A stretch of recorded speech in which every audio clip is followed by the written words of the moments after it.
Chers amis, Hachem Alechem Tihyou, Leorech Yamim Tovim Shanim Ne'emin. Nous poursuivons notre étude de Parashat Hashavua. Nous sommes Parashat Shelach Lecha. Ezenu B'Shem Adonai Oseh Shamayim Va'aretz. À présent, nous allons nous pencher sur l'erreur des Meraglim. Et afin de bien comprendre leur erreur, il s'agit de comprendre qui sont-ils. Alors le pasuk dit Shelach Lecha Anashim. ואתה רואה את ארץ כנען אשר אני נותן לבני ישראל, איש אחד למטה אבותיו, תשלחו כל נשיא בהם. Alors, quel est le sens? Alors, il dit, il faut chercher, il faut envoyer un par tribu, un explorateur par tribu. Kol nasi bahem. Alors, cette expression kol nasi bahem, elle pose problème. Les Mfarshim s'interrogent qui étaient les Meraglim. Voilà qu'il les envoie à présent. Et quelques semaines avant, on a cité dans Parashat Bamidbar leur nom. On les a cités lors du dénombrement. Donc il ne s'est pas passé beaucoup de temps entre les deux épisodes. Donc il est pas concevable de dire qu'on a changé de Nessim. Alors les Farshim disent Mashma'ut apasuk, le sens du sens simple du verset, quand il dit Kol Nasibahem. Alors a priori ce sont les Nessim eux-mêmes.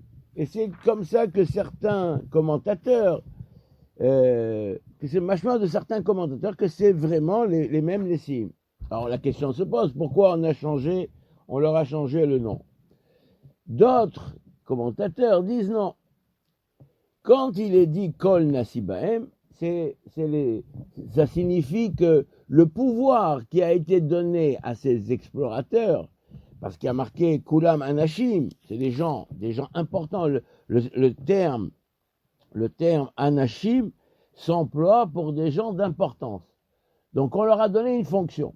Et qui sont ceux qui ont donné qui ont choisi ces gens-là pour leur donner cette fonction éminente? Ce sont les princes. Donc Kol Nasibahem, c'est-à-dire que le choix des explorateurs a été fait par les Nessim eux-mêmes. Et ils sont considérés comme étant les envoyés des Nessim.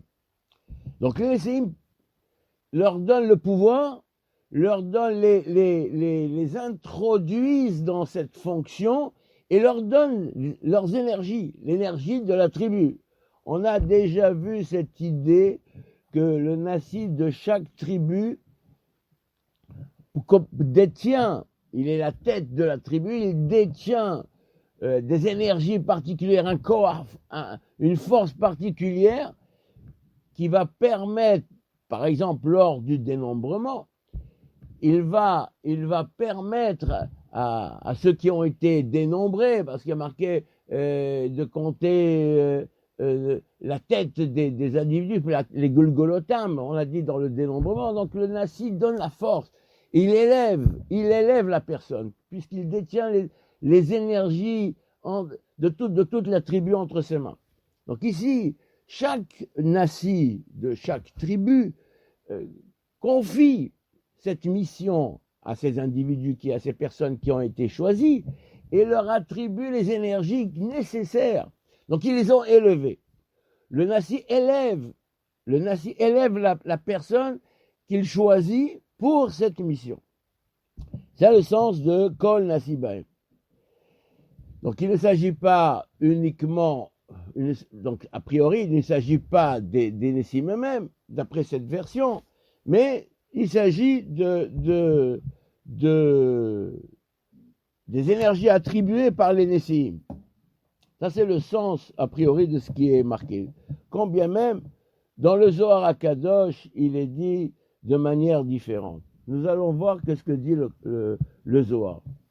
Vaishlach motam Moshe, kulam anashim, kulehu zakaim avu, vereshe Israël avu. Donc ils étaient, au moment où ils ont été choisis, ils étaient tous des gens zakaim, des tzadikim, Et ils étaient les chefs d'Israël. Aval Inoun, Dibrou les Garmayo Ita Bisha. Mais eux, ils ont causé, ils se sont fourvoyés, ils ont pris un mauvais conseil pour eux-mêmes. Alors, le Zohar demande Amaï, Natlo, Aïtada. Pourquoi ils ont fait cette mauvaise idée leur a traversé l'esprit. Et là, Amrou, ils se sont dit Iya'alun Israël Yar'a, Mit'abar Anan, Mileha Verishin, Vitmane Vimne, Moshe, Rishin Aharini. Il dit, le Zohar, ils se sont dit que si les Bnei Israël rentrent en Eretz Israël, alors Moshe, notre fonction va arriver à son terme, et Moshe va nommer d'autres personnes à notre place. Des Anan Zakinan, Bamidbara les Me'aver Reshin, Aval Bara'a, Lonezke. Il dit, nous avons le srout, le mérite d'être à la tête du peuple dans le désert, mais en Eretz Israël, ce mérite, cette fonction-là, nous serons relevés de cette fonction. Et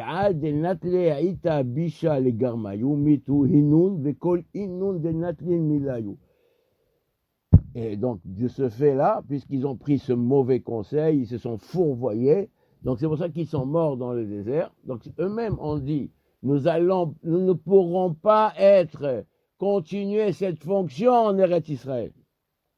Donc ils ont voulu garder la fonction. Et garder la fonction au prix de ne pas rentrer en Eretz Israël. Donc ils sont restés donc eux-mêmes savaient qu'ils n'étaient pas destinés à rentrer. Ils se sont de leurs paroles c'est-à-dire que la Gemara elle dit que même si on dit un mot négatif, et ça fait effet.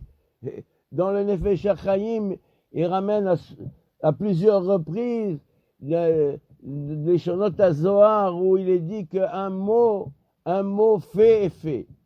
Le simple, même un bruit fait effet. Il n'y a rien qui part en vain, qui n'a pas d'effet. Chaque mot que l'on prononce fait effet dans les mondes supérieurs. Le Nefesh HaChaim développe ça au début, dans le Sha'ar Rishon, dans les prakim du 8e, jusqu'au 10e, 11e Pérec, il développe cette notion-là de l'impact que peut avoir la parole prononcée. Et ici, nous voyons que les Nessim eux-mêmes se sont dit entre eux, donc ils ont pris conseil, ils ont discuté entre eux qu'en Eretz Israël, ils n'auront pas cette fonction, donc et c'est ce qui s'est passé en fait. Donc ils ont causé leur perte du fait de cette mauvaise idée qu'ils ont eue. Donc il ressort du Zohar qu'ils étaient eux-mêmes, a priori, les Nessim. Alors, certains veulent analyser le Lachon du Zohar, ils disent Réché Israël à vous. Donc il dit Réché Israël à vous. Est-ce que ça signifie qu'ils étaient les princes? Parce qu'ils n'ont pas dit Nessié Israël à vous. Ils ont dit Réché Israël à vous. Donc, a priori, ça peut être interprété que le Zohar ne dit pas qu'ils étaient les Nessim. Dans le Mesilat Yesharim, à la fin du chapitre 11, il dit comme ça. Il dit Hu shegaram lefi da'at Hazal et la meraglim shotziu diba al haaretz vegarmu mita lahem velchol dorotam. Donc cette mauvaise idée, cette mauvaise analyse, ça a causé qu'ils sont tous morts dans le désert.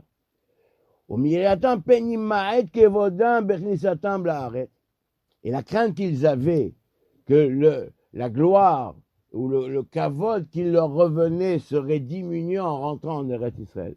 Qu'ils ne seront pas eux-mêmes les princes. Donc ici, dans le message, il dit explicitement le mot Nessim. Et il y aura d'autres à leur place. Donc on voit que le message, a priori, il dit explicitement qu'ils étaient les Nessim. Alors dans le Hida aussi, il dit Ta'am, Katav, שאמרו חז"ל, בטעם המרגלים, שאמרו במדבר אנחנו נשיאים, וכשייכנסו לארץ יעבירונו וימנו אחרים. Donc le Hida aussi ramène cette idée qu'ils auraient perdu leur fonction. Donc il y a plusieurs, le Ramban, il y a plusieurs mefarshim qui insistent sur cela. Alors pourquoi c'est pas les mêmes noms? Alors la Gemara rapporte dans Sota que Rabbi Tzrak il est doresh les noms. Il dit Kabbalah beyadenu. Nous avons une transmission depuis Me'avotenu que les Nessim ils sont appelés Hashem Ma'asehem. Ils sont appelés, leur nom indique leur comportement. Et seulement, nous dit Rabbi Yitzhak, qu'il nous reste qu'un seul. Nous savons interpréter qu'un seul des noms des Nessim. Donc on leur a donné des surnoms par rapport à l'action qu'ils ont. Donc d'après cela, ça peut être, d'après cette Gemara, on peut affirmer que les Nessim, ce sont les Nessim. Seulement, on leur a donné des noms d'emprunt qui correspondent à l'action qu'ils ont fait, à l'action négative qu'ils vont commettre, à la mauvaise idée qu'ils ont eue et la conséquence de leurs actions. Et le seul, nous dit la Gemara, que nous détenons, que nous avons interprété, c'est Setour ben Michael.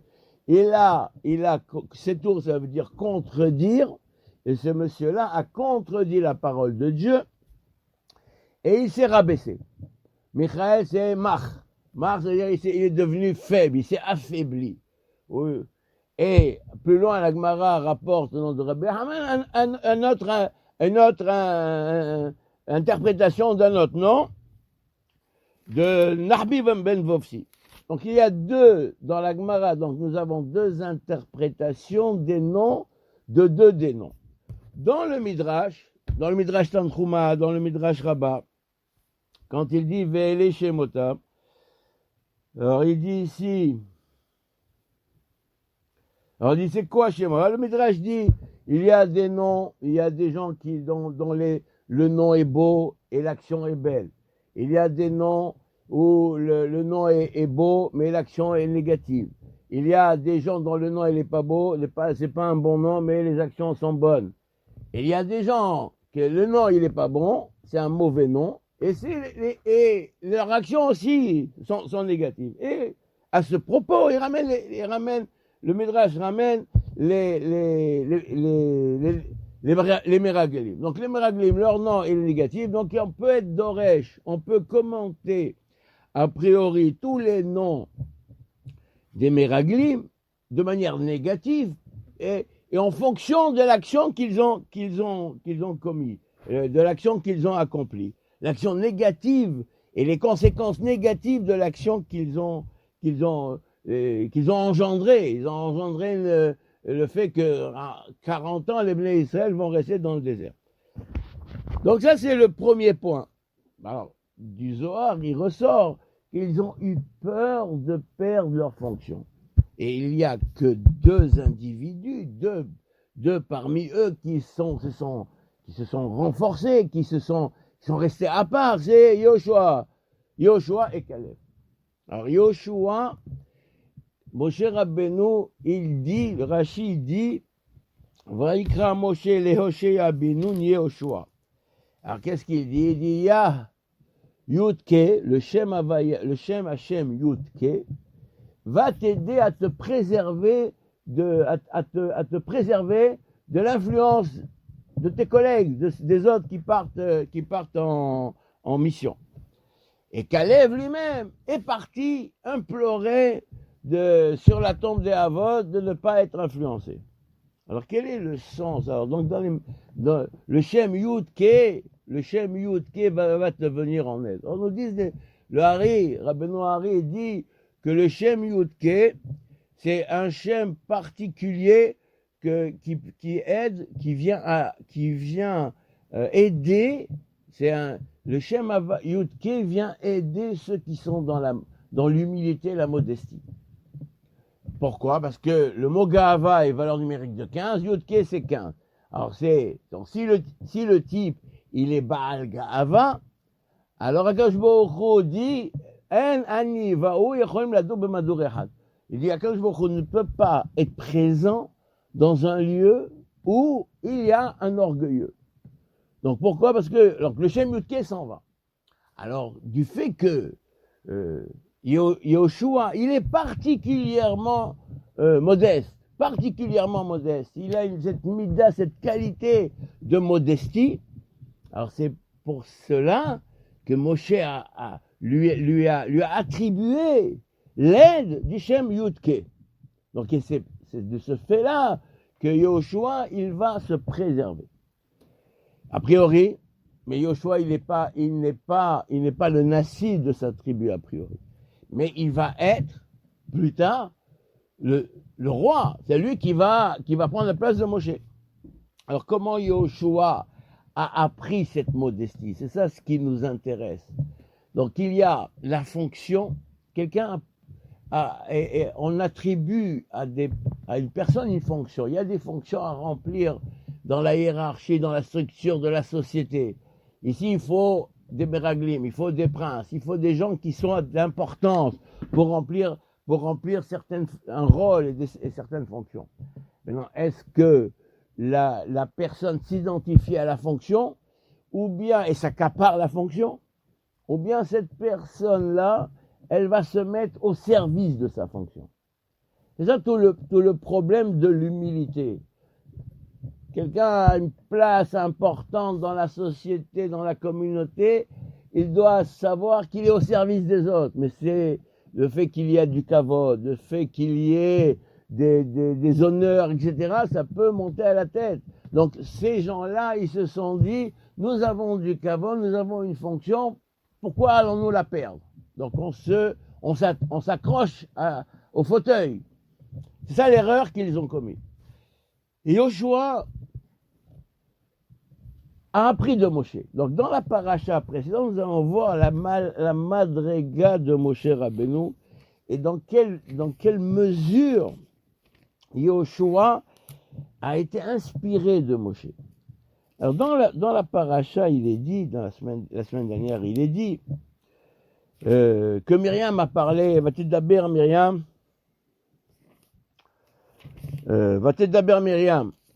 Myriam a parlé sur Moshe. Donc, qu'est-ce qu'elle a dit? Elle s'est étonnée. Donc, on peut interpréter les paroles de Myriam et de Aaron de différentes manières.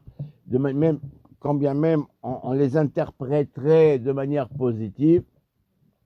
Mais il y a ici une nekuda, la suivante. Vatedaber Myriam ve Aaron be Moshe alodot Aisha akushit asher lakar ki Isha akushit lakar. Donc, Moshe Rabbeinu s'est marié avec une femme. Et après, il s'est séparé d'elle. Alors, pourquoi il s'est séparé d'elle? Parce qu'Akadosh Baruch Hu lui parlait. Donc, parce qu'il est prophète. Et là, qu'est-ce qu'il est dit? Vayomru, harak, ach, ben Moshe, diber Hashem. Est-ce que Akadosh Baruch Hu ne parle qu'avec Moshe pour qu'il choisisse de se séparer de son épouse? Quand bien même, on pourrait comprendre cette idée que la femme de Moshe, il fait de la chassidoute, de la piété, il se retire de ce monde, mais ce n'est pas uniquement son choix, ça n'impacte pas uniquement sa vie, mais aussi la vie de son épouse. Alors il fait la chassidoute sur le compte de son épouse. On peut comprendre cette interrogation. Mais là, ils disent, Vayomru harak ach be Moshe diber Hashem. Est-ce que Akadosh Baruch Hu n'a parlé qu'à Moshe? Alors Gambanu diber. Akadosh Baruch Hu nous a aussi parlé. Et ça, cette interrogation, ces paroles de Myriam et de Aaron sont incompréhensibles a priori. Pourquoi? Je dis certes, il y a des niveaux dans la prophétie. Mais est-ce que Aaron et Myriam sont arrivés au niveau de Moshe? Est-ce que la qualité, mais après le passouk va le dire, PLP Adaberbo, Bemare, Velo Behidot, etc. Le passouk lui-même va dire la qualité de Moshe, de la prophétie de Moshe qui est particulière. Mais c'est justement ce point. Pourquoi la Torah a besoin de préciser cela, la particularité de la qualité de la prophétie de Moshe, qui est différent de toutes les autres prophéties, alors que Myriam, Aaron et Myriam fréquentent Moshe au quotidien et savent pertinemment, savent pertinemment, eux et les autres, que Moshe il est particulier, il est spécial. La prophétie de Moshe est au-dessus de toutes les autres prophéties et qu'il est différent d'eux. Preuve en est que la Torah a été donnée par Moshe, que c'est Moshe qui est monté, qui est resté 40 jours dans la montagne, etc. Donc, comment peut-on dire Arak Arbe Moshe Diber Hashem? Et là, c'est tout le point. Et après, la Torah nous dit Va'ish Moshe,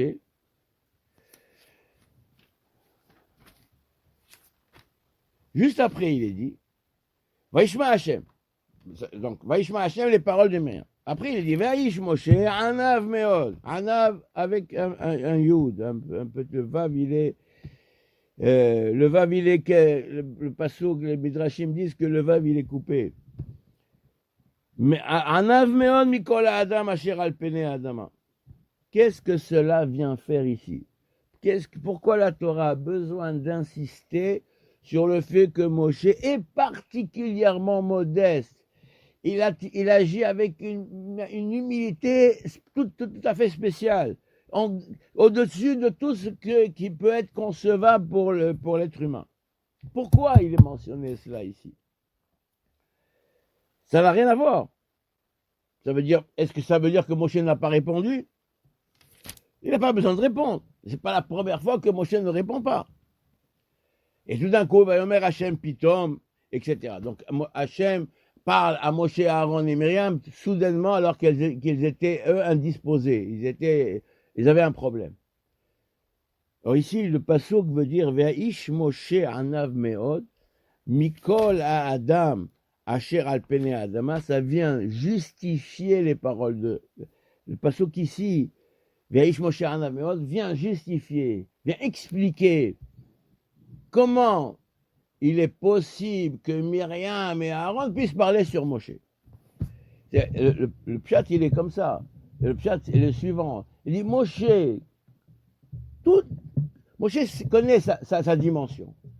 Moshe est conscient de sa madriga particulièrement éminente, de la puissance de sa prophétie, la proximité qu'il a avec Akadosh Baruch Hu. Il est placé au-dessus de tous les autres prophètes, au-dessus de Aaron et au-dessus de Myriam. Seulement, il n'en laisse rien paraître. Il se comporte avec les gens qui l'entourent de manière comme tout le monde. Il se comporte comme tout le monde. À tel point que ceux qui le fréquentent ont l'impression qu'il est exactement leur égal, qu'ils sont eux-mêmes égaux avec lui, et lui, il est comme eux. C'est Moshe qui donne, c'est l'humilité de Moshe particulière qui donne l'impression aux ceux qui l'entourent qu'il est comme eux. Et c'est pour ça et c'est ça qui justifie Arak Arbe Moshe Diber Hashem. C'est ça la madriga de la modestie, l'humilité de Moshe Rabbeinu. Et c'est cette humilité-là que Yoshua a acquis. Il a acquis cette humilité du fait que Yoshua fréquente Moshe. Yoshua nar lo yamush mitoch haoel. Yoshua était celui qui servait Moshe. Il était son shamash. Il balayait la synagogue, le Beth Midrash, etc. Lo yamush mitoch haoel. Donc il était continuellement en proximité. Il voyait la madriga et savait que Moshe c'est le soleil et lui c'est autre chose. C'est cette madriga-là qui va lui permettre de remplir parfaitement sa fonction. Donc c'est savoir se remettre à sa véritable dimension. C'est ça l'enseignement de cette idée que parfois la fonction, ça monte à la tête et on peut confondre la fonction avec soi-même. Alors que normalement, celui qui a une fonction, il est au service des autres. et il ne doit a priori pas retirer les honneurs pour lui-même, mais les honneurs qu'on lui octroie, on lui attribue, le kavod qu'on lui fait, c'est non pas pour lui en tant que personne, mais en tant que... mais c'est à la fonction c'est la fonction qui est honorée, c'est pas la personne. C'est ça la véritable difficulté, c'est ça le sens, bidiouk, le sens profond de l'erreur des Meraglim. Et selon le Zohar, a priori, certes, dans la norme, dans le comportement normal, c'est vrai que si il pensait véritablement que si ils sont les Nessim, et s'ils rentrent en Israël, ils devraient perdre leur rôle et leur fonction, c'est vrai. Mais s'ils avaient assumé cela et avaient agi avec humilité comme l'ont fait Yoshua et Caleb, alors le rôle, la fonction, la fonction de Nassi, ils auraient continué à être Nassi. Mais toute la problématique était qu'ils ont considéré qu'ils n'étaient pas capables. En réalité, c'était une épreuve pour surmonter cette thèse ou ce qui était prévu pour parvenir à adhérer parfaitement à se mettre au service de la fonction afin de pouvoir entrer en Eretz Israël. C'est cette madriga-là c'est là la madriga que tout celui qui détient un pouvoir ou un rôle ou une fonction doit assimiler afin de mettre cela parfaitement au service de la collectivité. Baruch Adonai Le'olam, Amen ve Amen.